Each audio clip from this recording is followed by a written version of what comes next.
It was January 1945 when the transport trucks rumbled through the gates of Camp Clinton, Mississippi. The air hung thick and cold, the kind of damp that seeped through fabric and settled deep into bone. Three German women stood outside the shower building, their uniforms stiff and crusted with 6 weeks of accumulated filth. Greta Hoffmann kept her hands clasped tight in front of her, fighting to keep them from shaking visibly. Beside her, Liesel Weber stared down at the concrete with the hollow, defeated expression of someone who had abandoned hope weeks ago. Margaret Kessler, barely 19 and trembling like a leaf in wind, kept whispering fractured prayers under her breath in German that nobody answered. 6 weeks. That's how long it had been since the blindfolds and the transport trucks and the barking orders in a language Greta only half understood. 6 weeks of sleeping in their own filth, of lice crawling through their hair, of the crushing weight of unwashed bodies pressed together in darkness. They had been told, repeatedly, in graphic detail, what Americans did to prisoners. The propaganda films had been unmistakably clear. Greta had even translated some of those broadcasts herself, back when she still believed the words flowing through her headset were truth rather than poison. "Whatever happens," Greta whispered, gripping Liesel's hands so hard her knuckles turned white. "We don't scream. We don't give them that satisfaction." Liesel nodded once, her jaw set firm. Margaret simply kept praying. The door swung open.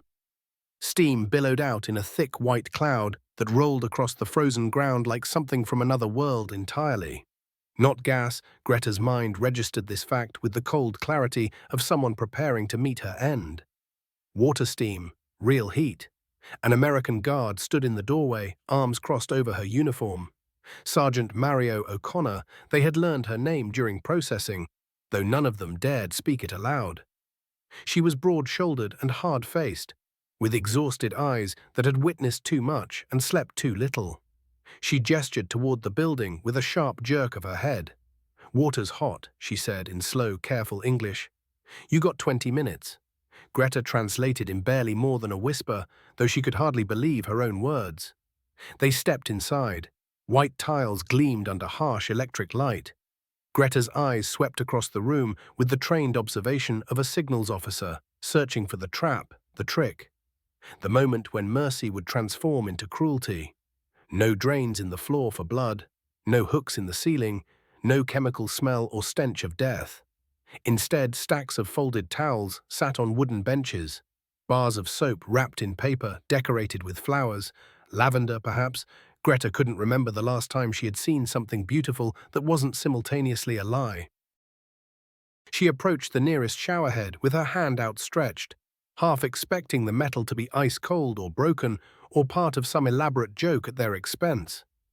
She turned the knob. Water rushed out in a clear, steady stream. She held her hand beneath it and felt heat, real heat, the kind that made her skin tingle and her eyes begin to sting. Behind her, Liesel made a sound, not quite a sob, not quite a gasp. Something raw and animal and utterly human. Margaret picked up one of the towels with both hands, as though handling something sacred. White, clean, soft. She pressed it against her face and started to cry. Greta turned the water hotter and didn't bother removing her uniform. She simply stood there under the spray, letting 6 weeks of grime and fear and propaganda wash down the drain in brown rivulets that swirled and vanished.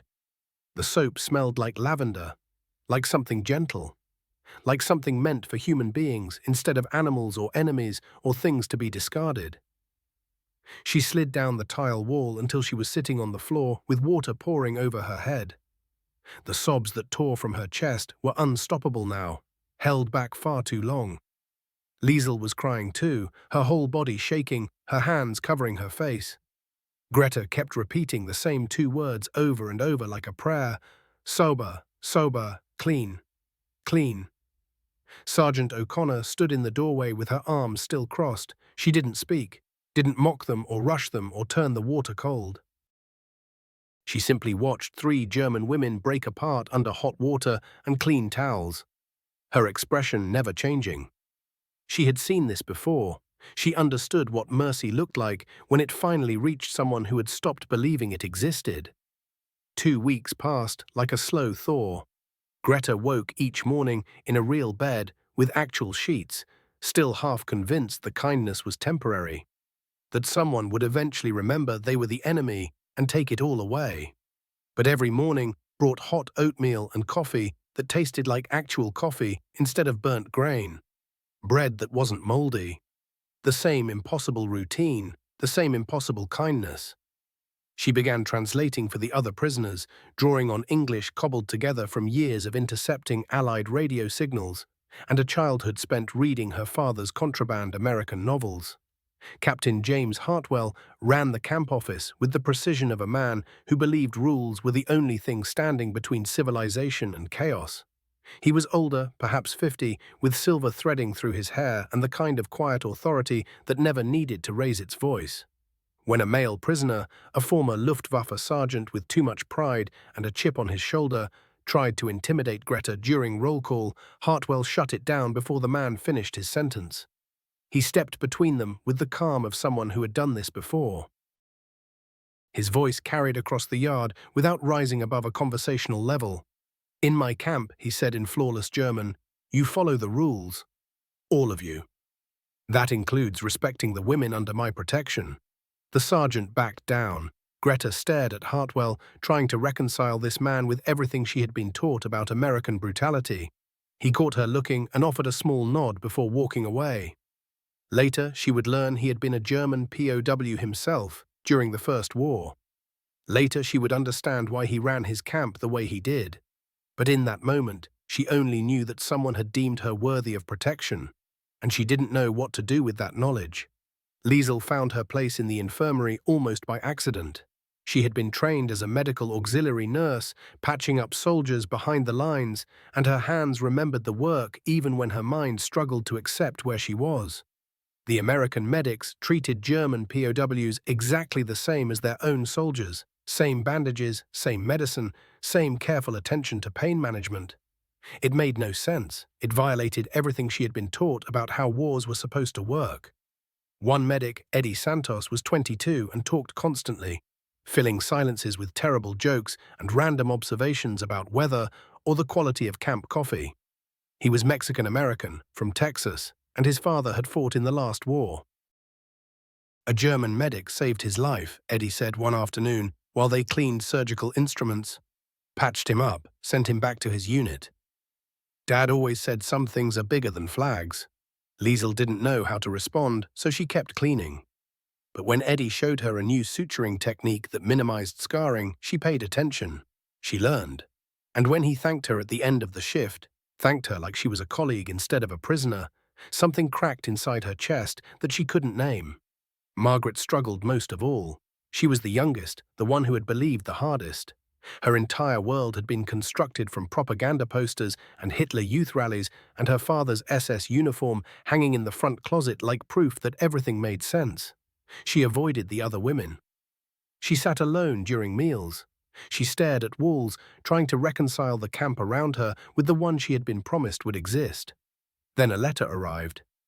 Red Cross logo in the corner, forwarded through channels that seemed impossible. Margaret's hands shook as she opened it, her mother's handwriting shaky and thin. "Your father is dead. The apartment is gone. I have nothing left. But you are alive, and that is something. Please, if you can, come home." Mary O'Connor found Margaret that evening, sitting on her bunk with the letter crumpled in her fist and her eyes dry because she had cried herself empty. Mary sat down beside her without asking permission. She didn't speak for a long time, just sat there, solid and present, while Margaret's breathing slowly steadied. "My husband died at Anzio," Mary finally said, her voice rough. "2 boys at home I haven't seen in 14 months. Some days I wake up and I don't know why I keep going." She stood, adjusting her uniform with practiced efficiency. "But I do. Because somebody has to." She left Margaret with her mother's letter and a truth that felt heavier than any propaganda. Survival wasn't victory, but it was something. Sometimes something was enough. Spring came to Mississippi like a slow exhale. The air turned warm and damp, thick with the smell of pine and new grass. Something shifted in the camp alongside the seasons.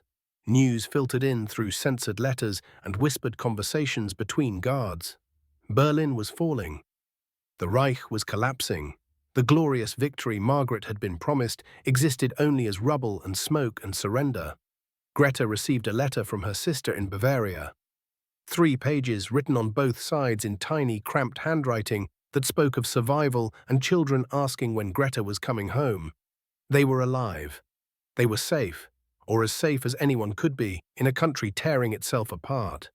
She read the letter 5 times before believing it, then folded it carefully and kept it in her pocket like a talisman against despair. Liesel heard nothing about her brother. She had written twice through Red Cross channels, asking if anyone knew anything about a German soldier captured on the Eastern Front. The silence in return was absolute. Still, she prayed. Every night before sleep, every morning before breakfast. Spring words whispered into the dark that she half believed and half doubted in equal measure. The work details became routine instead of punishment. Greta taught English to other prisoners in the evenings, conjugating verbs on scraps of paper and explaining idioms that made no sense even when translated. Liesel assisted Dr. Burke with a complicated appendectomy on Corporal Jenkins, an American guard who had always been kind to her, who had once shared his chewing gum without making it feel like charity. When it was over and Jenkins was stable and sleeping off the anesthesia, Dr. Burke thanked her publicly in front of the other medical staff. "You saved his life," he said, and he meant it. Liesel didn't know what to do with that either, so she simply nodded and went back to cleaning instruments, her hand steady even when her heart wasn't. Then V-Day arrived, May 8, 1945. The camp erupted in celebration, American guards whooping and embracing, music blaring from somewhere, the kind of relief that comes from knowing the dying is finally, officially over. But for the German prisoners, it was different. They stood in clusters, quiet and shell-shocked, knowing what waited for them back home. Rubble, starvation. Occupation by people who had every right to hate them. Shame that would coat everything like ash. 3 days later, a new transport arrived carrying more German POWs. But these men were different, skeletal, hollow-eyed. They moved like men already dead, shuffling through processing with the blank expressions of people who had glimpsed the absolute bottom of human cruelty and couldn't climb back out. They were from the Eastern Front, survivors of Soviet camps where the Geneva Convention was a fantasy and mercy was a word that had lost all meaning. One of the soldiers caught sight of Lisa. His name was Klaus Reinhardt, and before the Soviets swept them up, he'd served alongside her brother in the same unit. He was pushing 40, maybe 50, but years had ravaged him, his frame gaunt, skin stretched thin across bones that jutted like angles beneath fabric. When his eyes found hers, something flickered across his face. Recognition first, then a wash of pity, and finally nothing at all.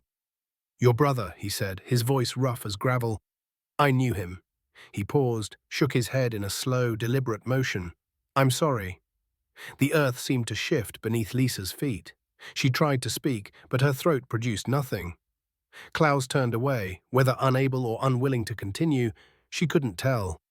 She stood frozen in that processing yard, sun hammering down, the camp's constant noise rolling over her like waves of static. She stopped taking meals after that moment. She stopped talking altogether. Greta sat beside her bunk, offering food, conversation, anything that might pull her friend back from the place she'd retreated to.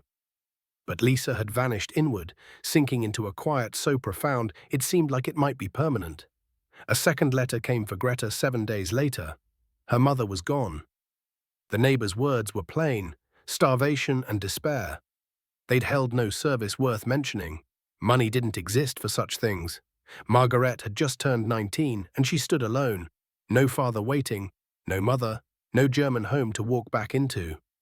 She sat holding that letter on her bunk, staring at nothing, while an invisible weight pressed against her chest until breathing felt like an act of will. That night, the barracks stayed silent. 3 women carried 3 different sorrows, and between them no comfort could be found. Beyond the walls, American guards bent over cards, laughing about returning home. Inside, darkness pressed close, and sleep never came. When summer arrived, so did the photographs. Captain Hartwell ordered every prisoner into the main yard. Attendance was non-negotiable. Screens appeared against the mess hall's far wall. Projectors sat waiting, their metal bodies absorbing the thick heat of Mississippi. American guards formed a perimeter, their expressions hardened and grim. No explanation came, none was necessary. The silence said everything.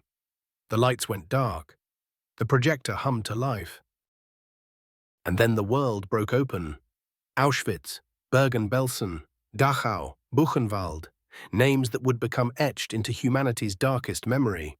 Bodies layered upon bodies, stacked like cord split for winter fires.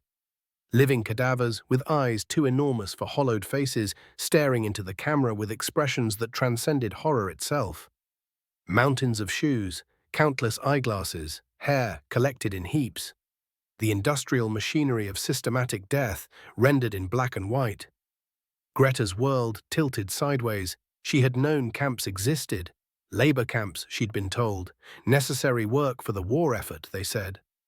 She'd heard the language about Jewish resettlement, about movement eastward to accommodate German advancement. But this couldn't be real, and yet it was unfolding before her eyes in grayscale frames. Image followed image, each worse than the one before. There was no propaganda narrative that could survive this, no spin that could smooth it into something acceptable. She heard Margaret make a sound, animal and strangled, and then the girl was gone, stumbling toward the grass where her body rejected everything inside her. Older women wept openly, whispering the same phrase repeatedly, a mantra with no power to redeem. We didn't know. We didn't know. We didn't know. But they should have. Greta understood this truth now with terrible clarity. She had been a signals officer. She'd intercepted transmissions, deciphered encoded language, sat at her desk translating words without stopping to ask what they meant. She'd seen the paperwork, the careful language that transformed mass killing into special handling, genocide into the Jewish question. She'd turned away because looking directly was too dangerous, too destabilizing, too impossible to merge with her sense of being one of the righteous ones. The film stopped. Light returned to the yard. Nobody moved. The American guards studied the German prisoners with eyes gone arctic. The fragile warmth of recent months evaporated like morning dew under sun.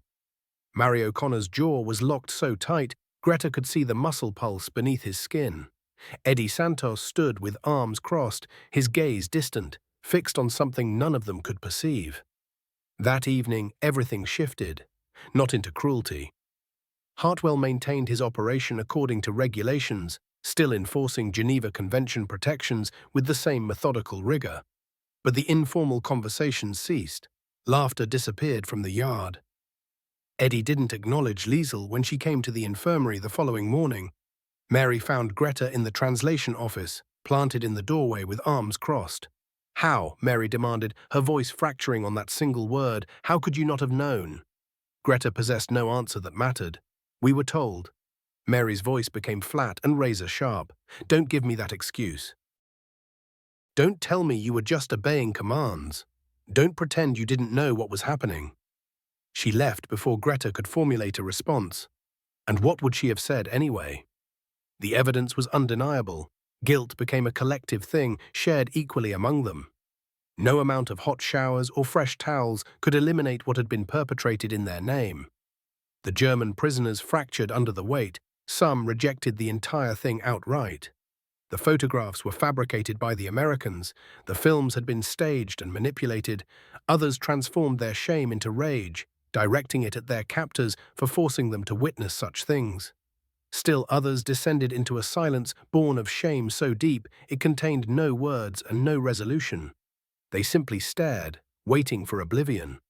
Margaret sat in the chapel, which now served all beliefs or none, and gazed at the cross fastened to the wall. Her father had died believing in that symbol. For loyalty to the state. For the Führer. For a deception so vast it had swallowed millions and left only ashes behind. She wanted to join him in death. She wanted to stop existing, to escape carrying the burden of what she'd believed, what she'd supported, what she'd become. Eddie found Liesel in the infirmary that evening. Tears moved quietly down her face as she methodically washed medical instruments, hands repeating the motions because labor was all she had left. the only thing she understood. He remained in the doorway for a long span of time, struggling between anger and injury, attempting to reconcile the woman before him with the horrors that screen had revealed. "Did you know?" His voice was barely audible. Liesel lifted her eyes to his, rimmed and glistening. "No," she whispered. "I swear it. God is my witness." He wanted to accept that. He wanted to condemn her. He couldn't manage either. So he did what his father had taught him, the thing that mattered more than flags, more than borders, more than the divisions humans draw between us and them. "Come on," he said gently. "We've got work." Her hands trembled as she dried them on fresh linen. These hands that had restored people to health. These same hands that had worn a swastika emblem, believing it signified something noble. She no longer recognized her own hands or what they had been complicit in. She followed him into the ward because healing remained the only path she could walk. Autumn arrived quietly at Camp Clinton. The oppressive heat retreated, humidity dissolved away, and mornings turned sharp and cool. Repatriation began in earnest now. Buses came to transport German prisoners across the ocean back to countries most barely recognized. Back to occupation territories and shattered cities and the difficult task of reconstructing their nation from its moral roots upward. Most would depart. A few would choose differently. All of them emerged transformed. Greta was summoned to Captain Hartwell's office on a Tuesday morning. When October was half finished, she knocked, stepped inside, and found him seated at his desk, with a file spread open before him. Glasses rested on his nose. He indicated a chair. "I've received a request," he said without preliminary remarks. "Through the Red Cross. They're recruiting German-speaking translators for refugee services, processing paperwork, conducting interviews, shepherding people through immigration procedures."